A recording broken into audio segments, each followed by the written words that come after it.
I remember it as if it just happened yesterday. It was Saturday, June 30th, 1984. And that was the day Agent Orange took my dad from me.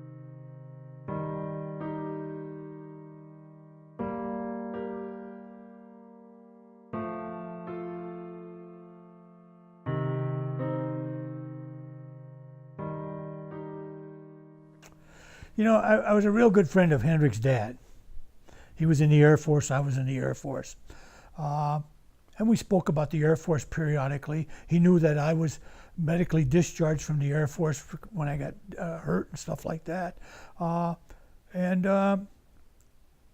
I think Hendric's dad thought that Hendric's disability came from his time when he had Agent Orange, when he was around Agent Orange. He never completely came out and said that, but it was just a feeling that he sort of nourished a little bit, you know. At the airport, we'd be dropping off soldiers for detail, and they'd be loading up barrels. You know, they'd have these barrels, and then pump it with a pump, 55 barrel drums, and they'd pump it onto a helicopter that had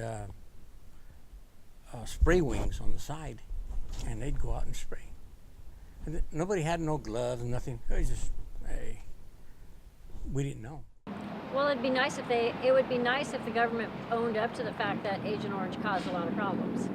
You know, it's going to come out eventually, so suck it up, deal with it, and admit that it was a problem and move forward and help everybody move forward from it instead of making them fight for every scrap, for every last penny or whatever to help them have a quality of life. I mean, you know, you're 41 and you've had to fight for every last thing you've gotten, and nobody's owned up to the fact that, oh, gee, maybe, you know, our own government did this to our own military people, and maybe we ought to at least kind of try and support the families that are going through this.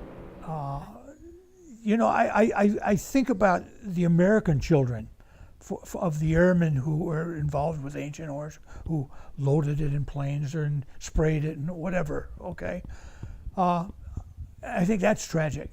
But there's also the other side of that is tragic too, is how many people in Vietnam were affected by Agent Orange. I think Agent Orange was a big mistake. I understood what the military was trying to do at the time to take down the growth so that the soldiers could go in there and do a better job of finding the Viet Cong. But you know, both sides hurt from that. I can only imagine how many kids are affected by it that we don't even know about because of the soldiers that had to go through those fields and jungles after they sprayed. It's tragic. It's really tragic. I think the disability as a family was pretty, it was challenging. You know, Mom and Dad put a lot of focus on, obviously, your health, which is necessary.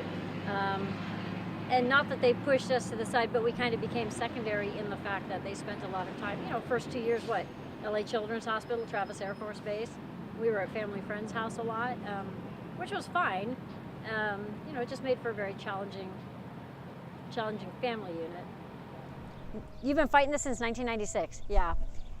Welcome to government, number one. And like I said, number two, you get enough people going forward, eventually it's gonna pay off. And again, no money's ever gonna pay for the colostomies, the back surgeries, all the issues that there are. You know, and you just have to remember that this can't be taken away from you. The Saturday was different. My dad walked in. He had a heart attack a few months earlier. And so he walked in out of breath, and he walked over to the cabinet and got his heart pills. Then he walked over to the dining room table, I think, to grab his coffee. And all I remember is hearing him fall and hit the coffee table and my sister scream. And I looked over and just seen him on the floor. So I crawled while I was screaming all the way to the back to get my mom. And my mom comes running out, and they start working on my dad, trying to give him CPR. And they're doing the compressions, and I hear somebody yell, he swallowed his tongue, and I just remember my mom yelling at him, saying, "Don't you die. Don't you dare die, you son of a bitch." And I know she wasn't saying it in a bad way. That's not what she was saying. She was just in the heat of the motion, the heat of the moment, saying, don't you die."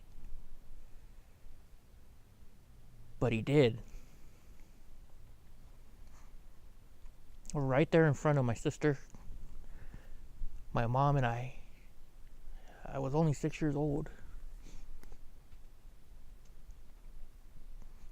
And that was the day Agent Orange took my dad from me and my mom, my sister, and my brother.